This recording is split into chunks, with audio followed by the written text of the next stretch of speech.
തിരുവോണം എന്നൊരു സങ്കല്പം എങ്ങനെ വന്നു എന്നറിയില്ല. ഒരു പുരാണത്തിലും മഹാബലി കേരളം ഭരിച്ചതായിട്ട് പറയണില്ല. പണ്ട് കേരളം ഇല്ലല്ലോ. യഥാർത്ഥത്തില് ഓണം ഒരു കാർഷികോത്സവമാണ്. കർക്കിടക മാസത്തിലത്തെ കഠിനമായിട്ടുള്ള മഴയും ദുരിതവും ഒക്കെ കഴിഞ്ഞ പൊന്നിൻ ചിങ്കം വന്നു. അപ്പോഴേക്ക് നമുക്ക് കൊയ്ത്ത് പുന്നെല്ല് കിട്ടും. ആ ഉത്സവമാണ് യഥാർത്ഥത്തില് ഓണാഘോഷം. അതിൽ ഇങ്ങനൊരു കഥ എവിടെ നിന്ന് വന്നു എന്ന് എനിക്കറിയില്ല. യഥാർത്ഥത്തില് മഹാബലി ഒരു ദാനവ രാജാവായിരുന്നു, ദാനധർമ്മങ്ങളൊക്കെ ചെയ്തിരുന്നു. പക്ഷേ വലിയ അഹങ്കാരിയായിരുന്നു. തന്നെപ്പോലെ ഒരു ധർമ്മിഷ്ഠനായിട്ട് വേറെ ആരുമില്ല എന്നൊരു ബോധം. അതെത്ര നല്ല ആളായാലും അഹങ്കാരം വന്നാൽ അത് മഹാമോശമാണ്. അതാണ് ഭഗവാന്റെ കടമ, അഹങ്കാരികളെ അമർത്തുക. പിന്നെ മഹാബലി യാഗം ചെയ്തത് നർമ്മദാ നദിയുടെ തീരത്താണ്. ഭാഗവതം വായിക്കുന്നവർക്കറിയാം. നർമ്മദാ തീരത്താണ് മഹാബലി യാഗം ചെയ്തത്. അപ്പൊ യാഗം ചെയ്യുമ്പോഴോ ഒന്നും അതൊക്കെ അറിയാലോ അവർക്ക്. വാമനൻ 3 അടി മണ്ണ് ചോദിച്ചു. അപ്പൊ എന്താ മറുപടി? എന്തിനാ 3 അടിയാക്കണം? ഞാൻ ഈ ഭൂമി മുഴുവനും തരാനോ? ഞാൻ ഇതിന്റെ മുഴുവൻ അധിപനല്ലേ? അഹങ്കാരാണ് അതിൽ വന്നത്, വിനയല്ല. അപ്പൊ അദ്ദേഹം പറഞ്ഞു, വേണ്ട, എനിക്ക് 3 അടിയേ വേണ്ടൂ,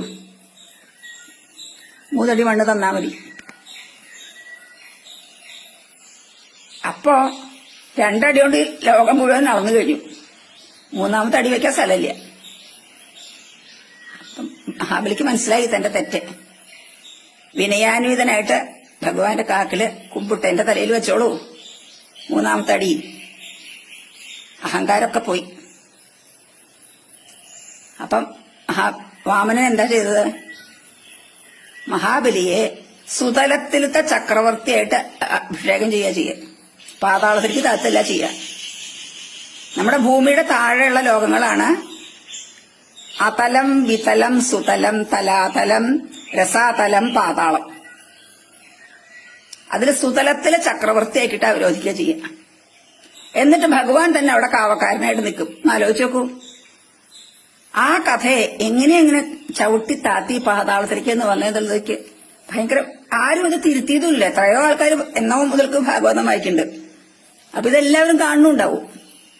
എന്നിട്ടും ആർക്കും ഇത് തിരുത്താൻ തോന്നിയില്ലല്ലോ. അത് വേരൂന്നി നമ്മുടെ സംസ്കാരത്തില്. പലരും എന്നോട് ചോദിച്ചിട്ടുണ്ട്, അങ്ങനെയല്ലേ നിങ്ങളുടെ ഈശ്വരൻ ചവിട്ടി താത്തിയില്ലേ നല്ലൊരു രാജാവിനെ?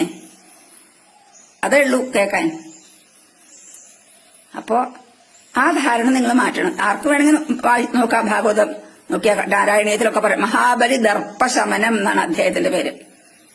മഹാബലിയുടെ അഹങ്കാരത്തിനെ ശമിപ്പിക്കുകയാണ് ചെയ്യണത്, അല്ലാണ്ട് മഹാബലിയെ ചവിട്ടിത്താത്തല്ല. മഹാബലിയുടെ അഹങ്കാരം ഇല്ലാണ്ടൊക്കെ ചെയ്യാം. പിന്നെ വേറൊരു കാര്യം കൂടി പറയാനുണ്ട്. ഇപ്പൊ ഓണാഘോഷത്തിന് ഇക്കൊല്ലൊന്നും ഉണ്ടാവില്ലായിരിക്കും.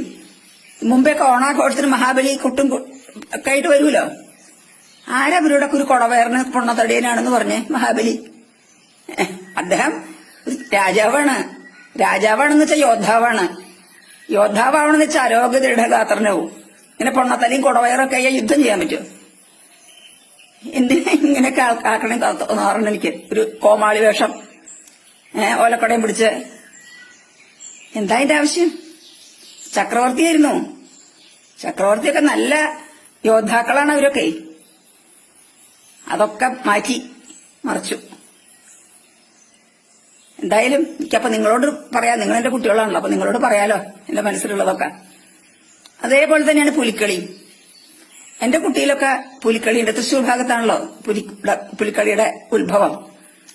അന്നത്തെ പുലികളൊക്കെ എങ്ങനെയാ വെച്ചാ പുലിയുടെ പോലെ ഇങ്ങനെ മെലിഞ്ഞ് നീണ്ട് ഉറച്ച ദേഹമായിട്ട് മുഖത്ത് മാത്രം ഒരു മുഖം മൂടി വെക്കും. എന്നിട്ട് മേലെ പുലിയുടെ പോലെ പുലി ഉണ്ടാവും, വരയം പുലി ഉണ്ടാവും. അങ്ങനത്തെ ചിത്രപ്പണികളോട് കൂടിയിട്ട് നല്ല കസർത്തും കാണിക്കും. അതും ഇപ്പൊ കുടവയറുള്ള ആൾക്കാരാ, തടിയന്മാര്.